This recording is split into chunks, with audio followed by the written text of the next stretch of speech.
Continuação da leitura do Livro dos Médiuns. Questão 119. Homens duplos. Voltemos ao nosso assunto. O espírito de uma pessoa viva, afastada do corpo, pode aparecer como de uma pessoa morta e ter toda a aparência da realidade. Ainda mais, pelas mesmas causas que explicamos, pode tomar tangibilidade momentânea. É esse fenômeno designado sob o nome de bicorporeidade que deu lugar a histórias de homens duplos, que quer dizer indivíduos cuja presença simultânea foi constatada em dois lugares diferentes. Eis dois exemplos tirados não de lendas populares, mas de histórias eclesiásticas: Santo Afonso de Liguori e Santo Antônio de Pádua.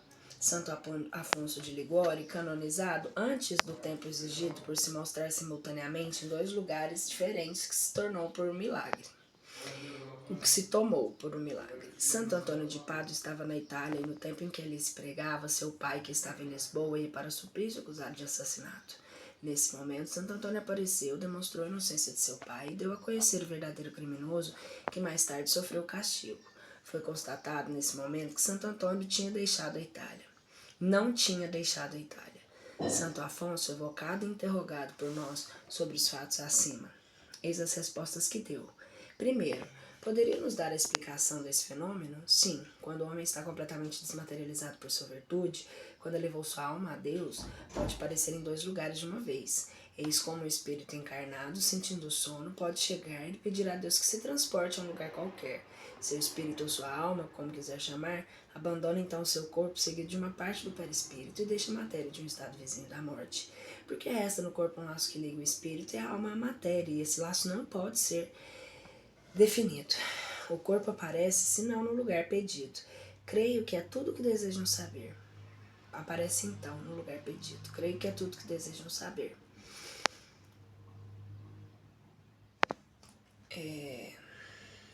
Segundo, isso nos dá a explicação da visibilidade e da tangibilidade do perispírito.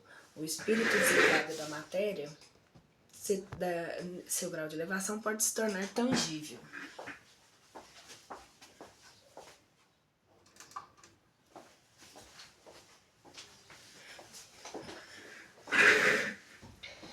Terceiro, o sono do corpo é indispensável para que o espírito apareça em outro lugar.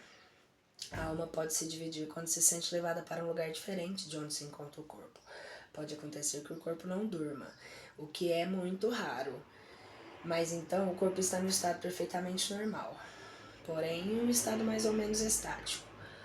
Nota: a alma não se divide no sentido literal da palavra. Ela se irradia de direções diferentes e pode assim se manifestar em muitos lugares sem estar dividida. É o mesmo que uma luz que pode refletir em muitos espelhos simultaneamente. Quarto, o que aconteceria a um homem mergulhado no sono enquanto seu espírito aparece ao longe se fosse despertado bruscamente? Isso não aconteceria, porque se alguém tiver a intenção de acordá-lo, o espírito voltaria para o corpo, porque ele pode ler o pensamento. Nota: uma explicação idêntica nos foi dada muitas vezes por espírito de pessoas mortas ou vivas. Santo Afonso explica o fato da dupla presença, mas não nos dá a vitória da visibilidade e da tangibilidade. 120. Tácito relata um caso análogo. Durante os meses que Vespasiano passou em Alexandria para esperar o retorno periódico dos ventos de verão e a estação em que o mar se torna seguro, muitos prodígios ocorreram pelos quais se manifestou o favor do céu e o interesse dos deuses por esse príncipe. Esses prodígios redobraram Vespasiano o desejo de visitar a morada sagrada de seus deuses para consultá-los a respeito do império. Ordena que o templo fosse fechado para todos. Entrou e estava atento ao que ia falar o oráculo, quando percebeu atrás dele um dos principais egípcios, chamados de Basílio, que sabia estar doente em um lugar distante, em muitos dias de viagem de Alexandria. Perguntou aos sacerdotes se Basílio tinha vindo aquele dia ao templo e perguntou aos passantes se o tinham visto na cidade. Enfim, enviou homens a cavalo e se assegurou de que naquele momento, mesmo o egípcio estava a 80 milhas de distância. Então, não duvidou mais do que a visão foi sobrenatural e o nome de Basílio ficou sendo um oráculo para ele.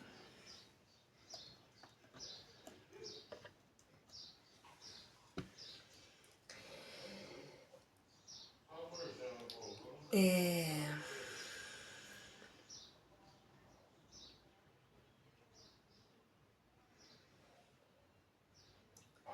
121. O indivíduo que se mostra simultaneamente em dois lugares diferentes tem então dois corpos. Não tem então dois corpos, mas esses dois corpos, só um é real, o outro é apenas aparência. Pode-se dizer que o primeiro tem a vida orgânica e o segundo a vida da alma. Ao acordar, os dois corpos se reúnem e a vida da alma entra no corpo material. Não parece possível, pelo menos não temos exemplo e razão para demonstrar o que no estado de separação os dois corpos possam gozar simultaneamente no mesmo grau da sua vida ativa e inteligente. Ressalta ainda do que dissemos que o corpo real não poderia morrer enquanto o corpo aparente permanecesse visível. A aproximação da morte chama o espírito para o corpo, mesmo que seja só por um instante. Disso resulta também que o corpo aparente não poderia ser morto, porque não tem vida orgânica e não é formado de carne e osso. Desaparece no momento em que se quiser matá-lo. Nota: foi na Revista Espírita, janeiro de 1859, doente de Bayonne, fevereiro de 1859, os Agênesis, meu amigo Herman, maio de 1859, o Liame entre os Espíritos e o Corpo, novembro de 1859, a Alma Errante. Nós vamos chegar em todos esses aqui, eu acho.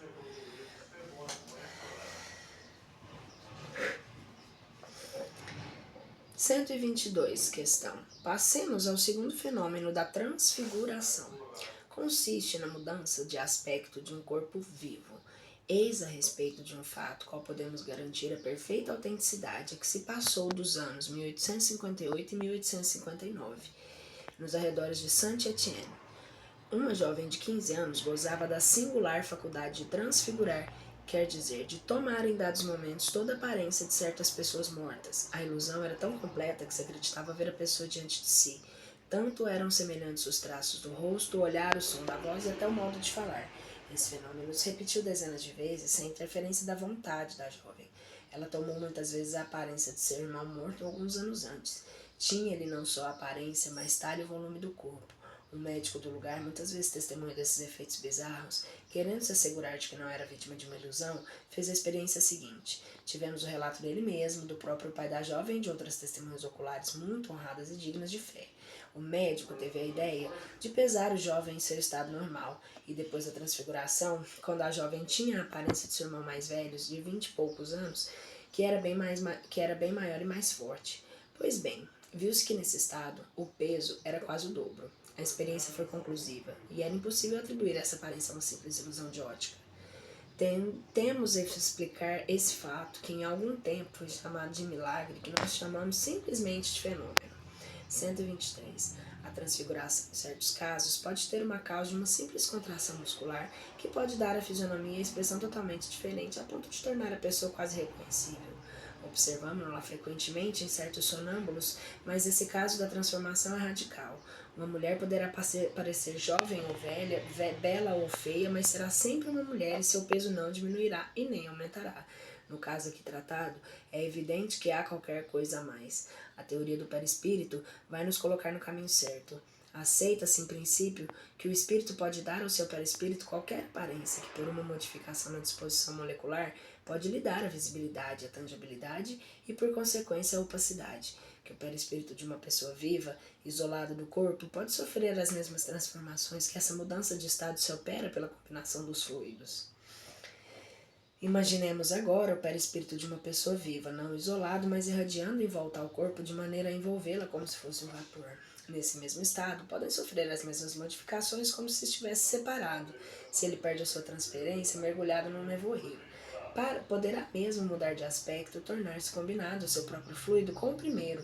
Pode-lhe substituir a aparência de tal maneira que o corpo real desaparece sobre o envoltório fluídico exterior, cuja aparência pode variar à vontade do espírito. Tal parece ser a causa verdadeira do fenômeno estranho e é raro, é preciso dizer, da transfiguração.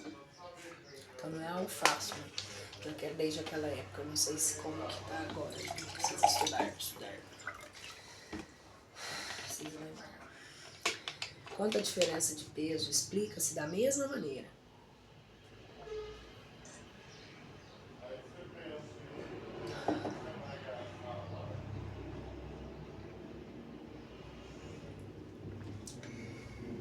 Quanto à diferença de peso, explica-se da mesma maneira. Para os corpos inertes, o peso intrínseco do corpo não variou, porque a quantidade da matéria não aumentou. Sofreu a influência de um agente exterior e pode aumentar ou diminuir o peso relativo, como já explicamos. Então, é provável que se transfiguração ocorresse sob o aspecto de uma criança pequena, o peso teria diminuído em proporção. Admite-se, 124, admite-se que o corpo possa tomar a aparência de maior ou de mesma dimensão, mas como poderia parecer menor a de uma criancinha, como acabamos de dizer, no caso o corpo real não deveria ultrapassar os limites do corpo aparente? Não dissemos que esse fato tenha se produzido somente, quisemos mostrar, referindo-se à teoria do peso específico, que o peso aparente poderia diminuir. Quanto ao fenômeno em si, não sabemos afirmar a sua possibilidade nem a sua possibilidade. No caso de acontecer, o fato não pode ser explicado satisfatoriamente e não invalidaria a coisa. Não podemos esquecer que estamos no começo dessa ciência, que ele estará longe de ter dito a última palavra sobre esse ponto, como muitos outros.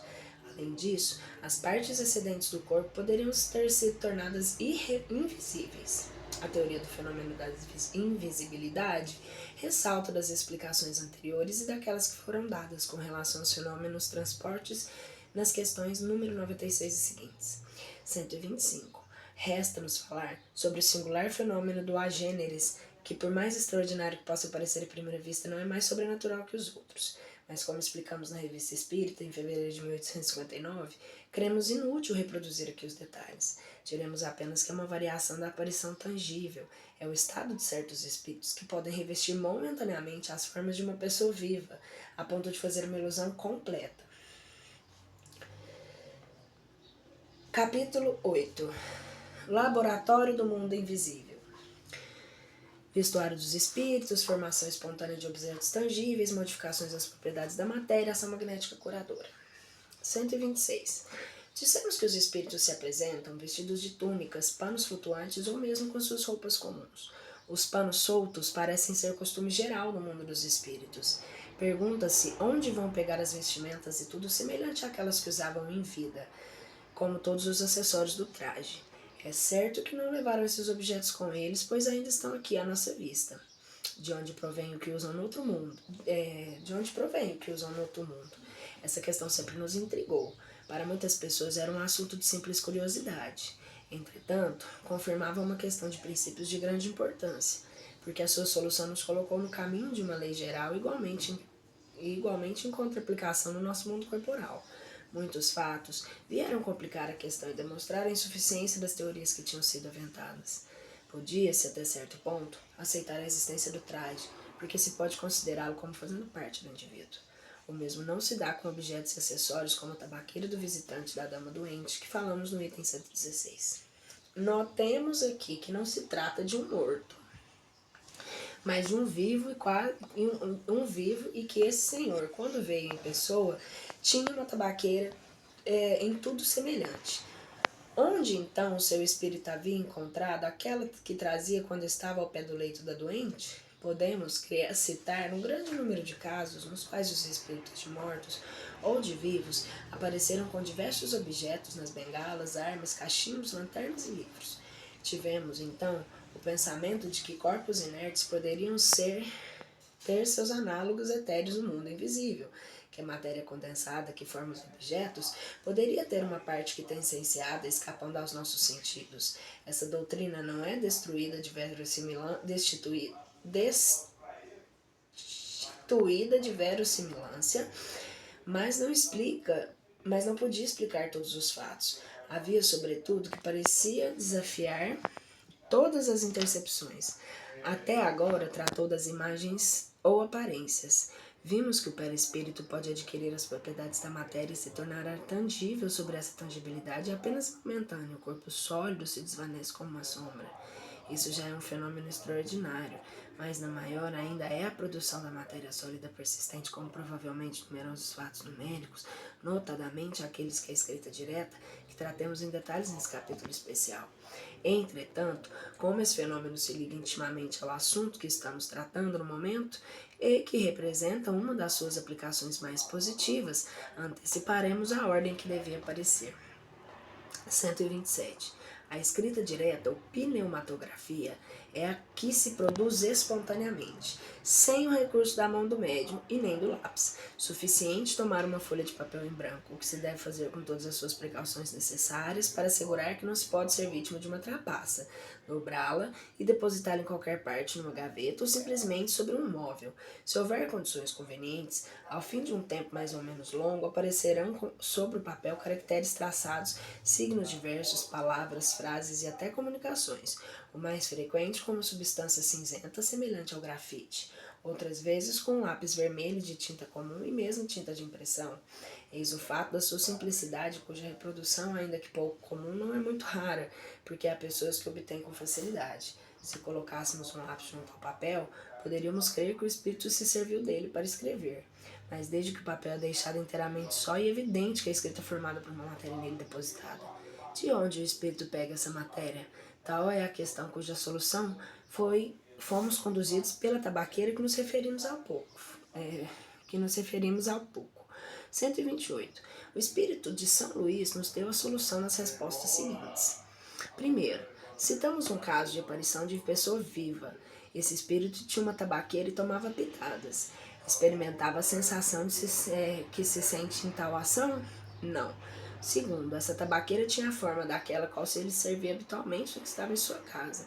O que era essa tabaqueira nas mãos desse homem? Uma aparência. Essa era para que a circunstância fosse notada como de fato foi, e que a aparição não fosse tomada por uma alucinação reproduzida pelo estado de saúde da vidente. O espírito queria que essa senhora acreditasse na realidade da sua presença e tomou todas as aparências da realidade. Terceiro, o senhor diz que é uma aparência, mas uma aparência nada tem de real, é como uma ilusão de óptica. Queremos saber se essa tabaqueira era apenas uma imagem da realidade ou se havia qualquer coisa de material. Certamente, é com a ajuda desse princípio material que o perispírito toma a aparência das vestimentas parecidas àquelas que usava quando vivo. Nota. É evidente que é necessário entender que aqui a palavra aparência no sentido de aspecto e imitação. A tabaqueira real não estava lá. Aquela que o espírito tinha nas mãos era só uma representação. Era, então, uma aparência comparada ao original, ainda que formada de um princípio material. A experiência nos ensina que nós devemos tomar ao pé da letra certas expressões empregadas pelos espíritos, interpretando-nos segundo nossas leis, por nos expormos a grandes decepções. Por isso, é necessário aprofundar o sentido de suas palavras todas as vezes que se apresentem a menor ambiguidade. É uma recomendação que nos fazem constantemente os próprios espíritos. Sem a explicação que pedimos, a palavra aparência constantemente reproduzida em casos semelhantes poderia dar lugar a uma falsa interpretação. Quarto, a matéria inerte se desdobraria? Haveria no mundo invisível uma matéria essencial que revestiria a forma dos objetos que vemos? Em uma palavra, esses objetos teriam seu duplo etéreo no mundo invisível. E como os homens são representados pelos espíritos? Não é assim que isso acontece. O espírito tem sobre os elementos materiais espalhados por todo o espaço de sua atmosfera um poder que vocês estão longe de imaginar.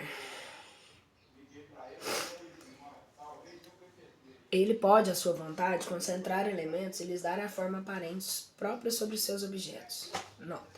Essa pergunta, como se viu, era a tradução do nosso pensamento, quer dizer, a ideia que havíamos formado sobre a natureza desses objetos.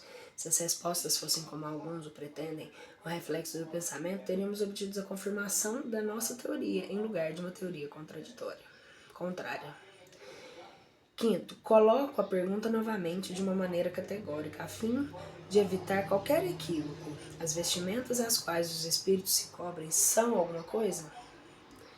Parece-me que tinha resposta precedente, parece que a minha resposta precedente resolve a questão. Não sabe que o próprio espírito é alguma coisa? Sexto, dessa explicação resulta que os espíritos fazem a matéria etérea sofrer transformações à sua vontade. Assim, por exemplo, quanto à tabaqueira, o espírito não encontrou pronta, mas ele próprio fez no momento em que teve necessidade dela, por um ato de sua vontade, que também pôde desfazê-la. O mesmo deve acontecer com outros objetos, tais como vestimentas, joias, etc.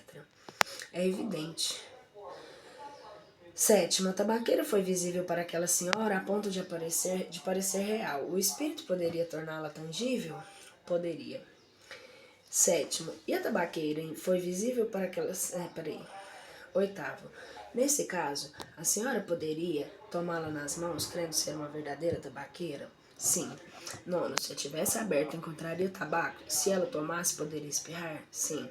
10. O espírito pode dar ao objeto não somente a forma nas propriedades especiais, se assim o quiser. De acordo com esse princípio, é que responde afirmativamente às perguntas anteriores. Eram provas da poderosa ação que o espírito exerce sobre a matéria que estão longe de suspeitar, como já disse. Suponhamos, então, que ele queira fazer uma substância venenosa e que seja uma pessoa que a tomasse ficaria envenenada, poderia fazê-la, mas não teria feito porque não lhe é permitido. 12. Teria o poder de fazer uma substância salutar e própria para curar em caso de doença se o caso lhe apresentasse? Sim, muitas vezes. 13. Poderia desse modo fazer uma substância alimentar? Suponhamos que seja um fruto, um alimento qualquer, alguém daquele que comece ficaria saciado? Sim, mas não procure tanto aquilo que é tão fácil, não aquilo que é tão fácil de compreender. Apenas um raio de sol é suficiente para tornar perceptíveis aos seus órgãos grosseiros essas partículas materiais que enchem o espaço no meio qual vocês vivem. Não sabe que o ar contém vapor de água? Condense-o e voltará para o estado normal. Prive do calor, essas moléculas impalpáveis e invisíveis se tornarão um corpo sólido, muito sólido, e outras substâncias das quais químicos tiraram maravilhas ainda mais espantosas. Somente o espírito possui um instrumento mais que perfeito que os seus, a vontade e a permissão de Deus. Nota: a questão da sociedade aqui é muito importante. Como uma substância que tem existência e propriedades apenas temporárias, de certa maneira, convencionais, pode produzir essa saciedade,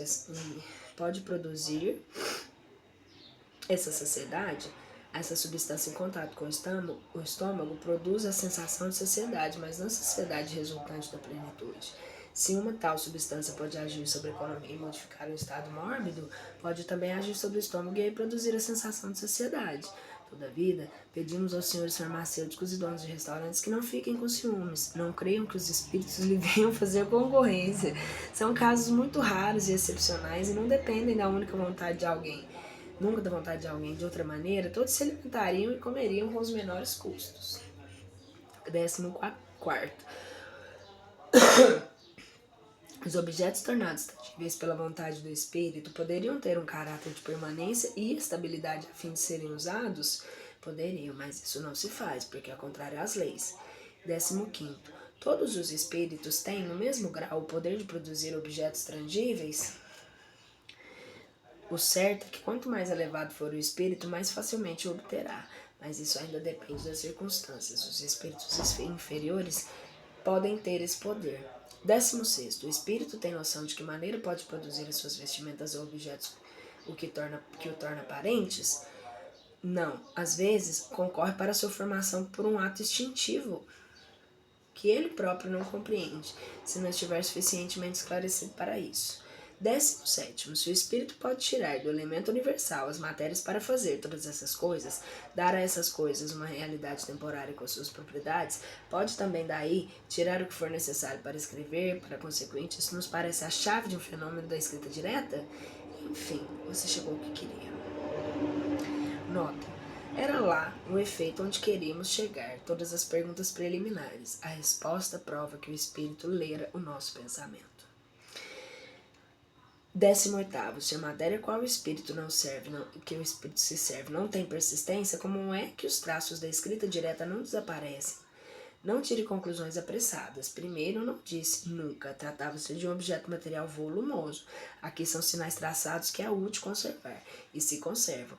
E eu disse que os objetos assim compostos pelos espíritos não poderiam se tornar objetos usuais, porque na verdade não há agregação da matéria como nos corpos sólidos.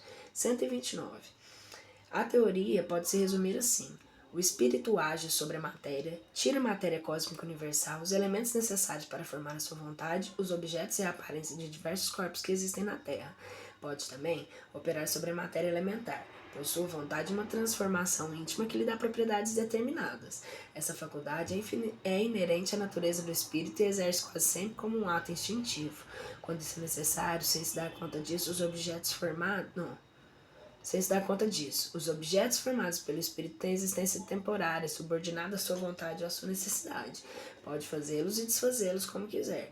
Esses objetos podem, em certos casos, ter aos olhos das pessoas vivas todas as aparências da realidade, o que quer dizer que tornarem momentaneamente visíveis e tangíveis. O que há é uma formação, não uma criação, pois os espíritos não podem tirar nada do 130. A existência de uma matéria elementar única, quase geralmente admitida pela ciência e confirmada, como se viu, pelos espíritos. Essa matéria dá nascimento a todos os corpos da natureza. Pelas transformações que ela sofre, produz também diversas propriedades desses mesmos corpos, e é assim que uma das substâncias salutar pode tornar-se venenosa por uma simples modificação, e é a química que nos oferece numerosos exemplos. Todo mundo sabe que duas substâncias inofensivas, combinadas com certas proporções, podem produzir uma deletéria, uma parte de oxigênio e duas de hidrogênio, ambas inofensivas. Formam a água, ajunte o átomo de oxigênio e tem-se o líquido corrosivo. Sem modificar as proporções, é suficiente uma simples modificação do mundo da agregação molecular para modificar as propriedades. É assim que um corpo opaco pode tornar-se transparente e vice-versa.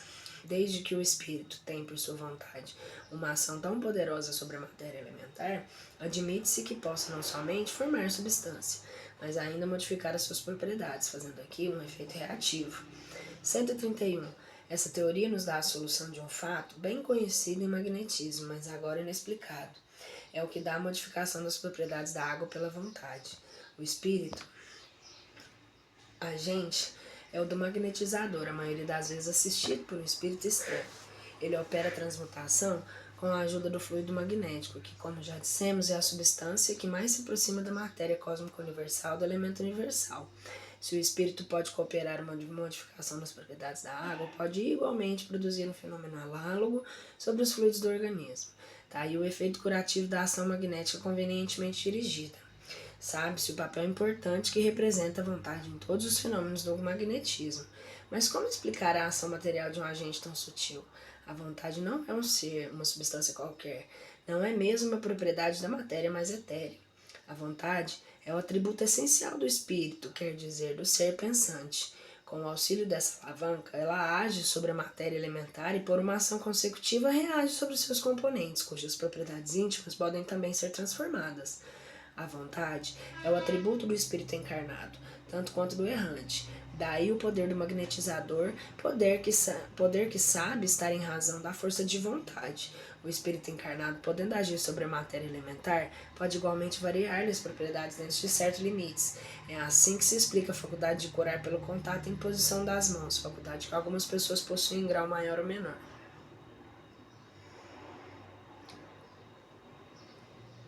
Lugares assombrados. 132. As manifestações espontâneas que se produziram em todos os tempos e a persistência de alguns espíritos em darem marcas ostensivas de sua presença em certos lugares são a fonte da crença em lugares assombrados. As respostas seguintes foram dadas às questões sobre esse assunto.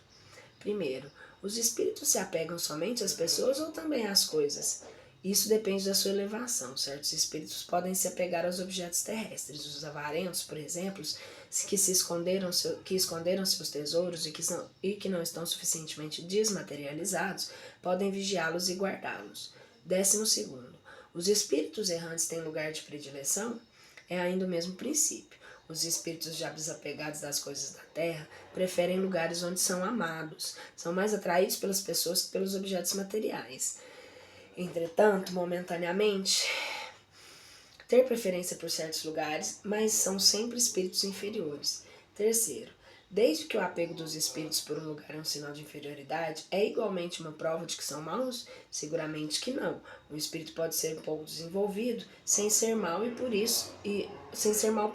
Não ocorre o mesmo entre os homens? Quarto, a crença que os espíritos frequentam de preferência as ruínas tem algum fundamento? Não. Os espíritos vão a esses lugares como a toda parte. A imaginação fica chocada com o aspecto lúgubre de certos lugares e atribui a isso a presença de espíritos, o que é muitas vezes apenas um efeito muito natural. Quantas vezes o medo fez tomar a sombra de uma árvore por um fantasma, o grito de um animal ou o sopro do vento por uma alma do outro mundo? Os espíritos gostam da presença dos homens, por isso procuram mais lugares habitados do que os isolados.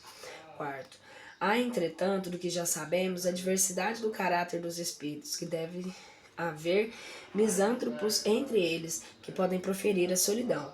Também aqui não respondi de nenhuma maneira absoluta. Disse que eles podem ir a lugares desertos como a outro qualquer. Aqueles que ficam em lugares afastados é porque lhe apraz. Isso não é razão para que as ruínas sejam forçosamente lugares de sua predileção. O que é certo é que eles estão mais aí nas cidades, palácios, que no fundo dos bosques. Quinto, as crenças populares têm geralmente um fundo de verdade. Qual pode ser a fonte da crença em lugares assombrados? O fundo de verdade é a manifestação dos espíritos, na qual o homem acreditou em todos os tempos por instinto. Mas, como já disse, o aspecto de lugares lúgubres choca a imaginação, e aí o homem coloca naturalmente os seres que olha como sobrenaturais. Essa crença supersticiosa é fortalecida pelos relatos do poeta, como pelos contos fantásticos que lhe embalaram a infância. Sexto, os espíritos que se reúnem têm para isso dias e horas de predileção? Não, os dias e horas são medidas de tempo, usa entre os homens e para a vida corporal, mas os espíritos não têm necessidade de se quietarem com isso. Sétimo, qual é a origem da ideia de que os espíritos têm preferência pela noite? A impressão produzida sob a imaginação pelo silêncio e a obscuridade. Todas as crenças das superstições que o conhecimento razoável do espiritismo deve destruir. O mesmo acontece com a crença de dias e horas propícios. A influência da meia-noite nunca existiu a não ser nos contos. Se é assim, por que então certos espíritos anunciam a sua chegada e as suas manifestações para essa hora em dias determinados, a sexta-feira, por exemplo? São espíritos que se aproveitam da credulidade e se divertem com isso. É pela mesma razão que alguns dizem ser o diabo ou se dão nomes infernais. Mostre-lhes que não é tolo e que eles não voltarão mais.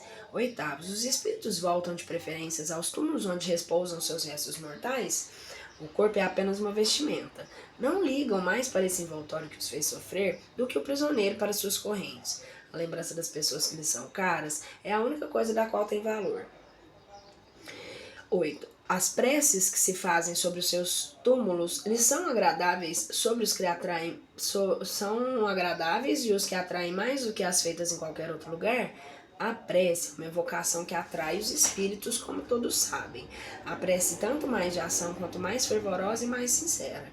Ora, diante de um túmulo venerado, as pessoas ficam mais concentradas e a conservação de relíquias piedosas é um testemunho de afeição que se dá ao espírito e a qual sempre é sensível. É sempre o pensamento que age sobre o espírito e não os objetos materiais. Esses objetos têm mais influência sobre aqueles que, ora, fixando neles a sua atenção sobre o espírito.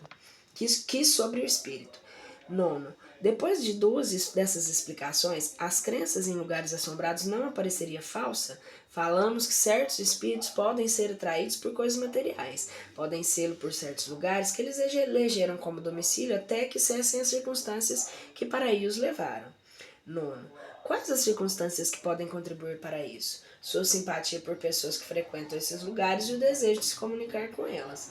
Entretanto, suas intenções são sempre louváveis. Quando se trata dos maus espíritos, pode querer exercer uma vingança sobre certas pessoas das quais tem coisas a reclamar. A estrada em um lugar determinado pode ser também para alguns uma punição que lhe é imposta, sobretudo se cometeram ali um crime, a fim de que tenham sempre esse crime diante dos olhos.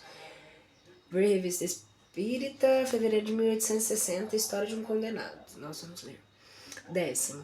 Os lugares assombrados são sempre por seus antigos habitantes? Nem sempre, porque o antigo habitante é um espírito elevado. Porque se o antigo habitante for um espírito elevado, não ligará mais para sua moradia terrestre do que para seu corpo. Os espíritos que assombram certos lugares não têm outro motivo que seu capricho, a menos que sejam atraídos pela simpatia de certas pessoas. 10º. Eles poderiam permanecer em um lugar para proteger uma pessoa e sua família? Certamente se são bons espíritos, mas nesse caso não se manifestam nunca sua presença por coisas desagradáveis. 11º. Existe alguma coisa de real na história da Dama de Branco? É uma história tirada de 1000 fatos verdadeiros. 11º. Existe alguma coisa... 12º. É racional ter medo de lugares assombrados por espíritos? Não. Os espíritos que assombram certos lugares e fazem barulho procuram mais se divertir às custas da credulidade e da covardia das pessoas do que fazer o mal. Além disso, imagine que há espíritos por toda parte. Assim, em qualquer parte que seja, se terá espíritos ao seu lado, mesmo nas casas mais pacíficas. Só parecem assombrar certas casas para achar a ocasião de manifestar a sua presença. 13º. Há meios de expulsá-los? Sim, e a maior parte das vezes o que se faz para isso serve para atraí-los em vez de afastá-los. O melhor, em vez de expulsar os maus, é atrair os bons. Atraiam então os bons espíritos fazendo o bem o mais possível, e os maus irão embora, porque o bem e o mal são incomparáveis. Sejam sempre bons e terão só bons espíritos ao seu lado. 13º. Há pessoas boas que, todavia, são expostas às travessuras de maus espíritos. Se essas pessoas são realmente boas, isso pode ser uma prova para excitar-lhes a paciência e incitá-las a serem ainda melhores. Mas creiam que aqueles que falam mais da virtude são os que não são os que a possuem. Aquele que possui qualidades reais e as ignora nem sequer fala delas. 14º. Que pensares em relação à eficácia do exorcismo para expulsar maus espíritos de lugares assombrados? Já se viu esse meio dar resultado? Não se viu, ao contrário, a algazarra redobrar depois dessas cerimônias do exorcismo? É aqueles que se divertem em seres tomados pelo diabo. Os espíritos que não vêm com má intenção podem também manifestar a sua presença por ruídos e se tornando visíveis, mas nunca fazem algazarra incômoda. São sempre espíritos sofredores que podem ser aliviados com orações. Outras vezes são espíritos benfazejos que querem provar que estão por perto, ou então espíritos levianos que se divertem. Como aqueles que perturbam o repouso das pessoas, como algazar, quase sempre são os espíritos que se divertem. O que há de melhor é fazer rir deles. Desistirão de se virem que não conseguem assustar nem impacientar. O que resulta das explicações acima é que há espíritos que se ligam a certas localidades e aí permanecem de preferência, mas que nem por isso têm necessidade de manifestar a sua presença por efeitos sensíveis. Um lugar qualquer pode ser a permanência forçada ou a predileção de um espírito, mesmo mau, sem que ele tenha jamais produzido alguma manifestação. Os espíritos que se ligam a lugares ou a coisas materiais não são espíritos superiores, mas sem serem superiores, podem não ser maus, nem ter más intenções. São companheiros mais úteis que prejudiciais. Eles se interessam pelas pessoas e podem protegê-las.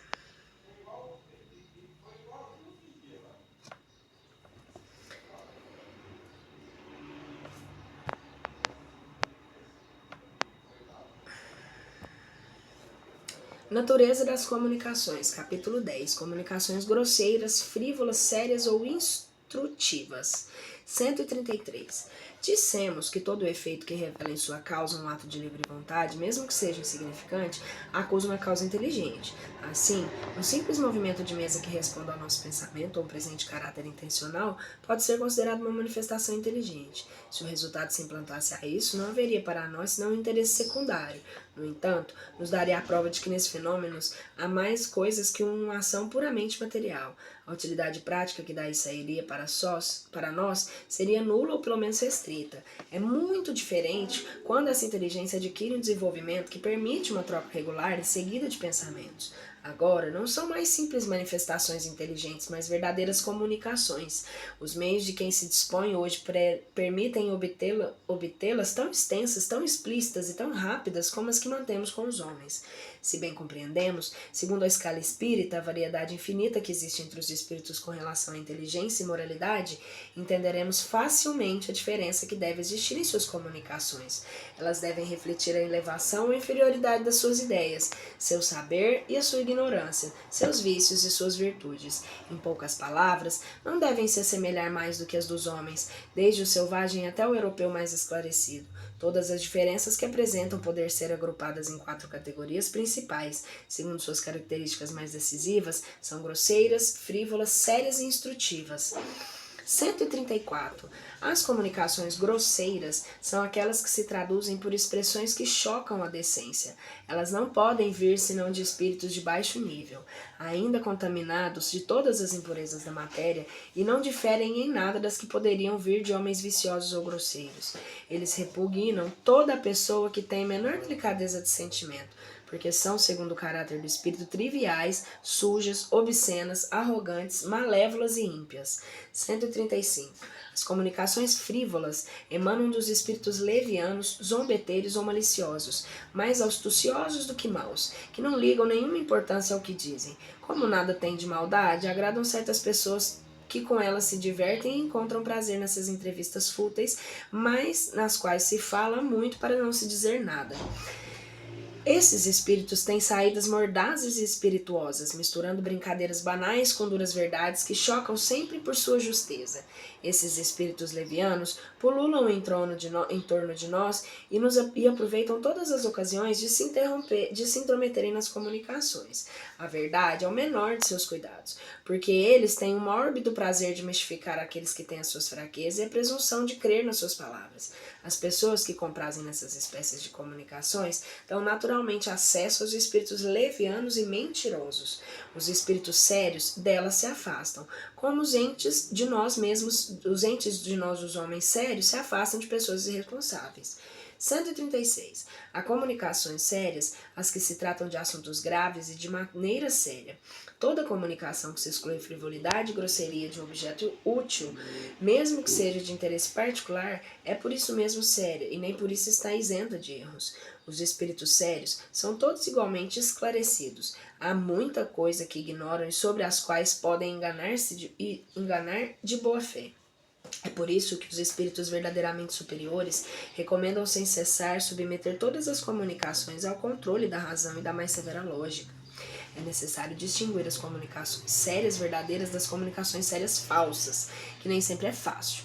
É tendo ao seu favor a gravidade da linguagem que certos espíritos presunçosos ou falsos sábios procuram fazer prevalecer ideias as mais falsas e os sistemas mais absurdos para se darem mais crédito e mais importância.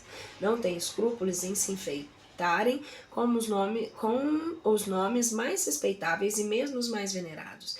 Aí está um dos maiores tropeços da ciência prática. Voltaremos ao tema mais tarde, com todos os desenvolvimentos de que necessita um assunto tão importante. Ao mesmo tempo, daremos meios de se prevenir contra o perigo das falsas comunicações.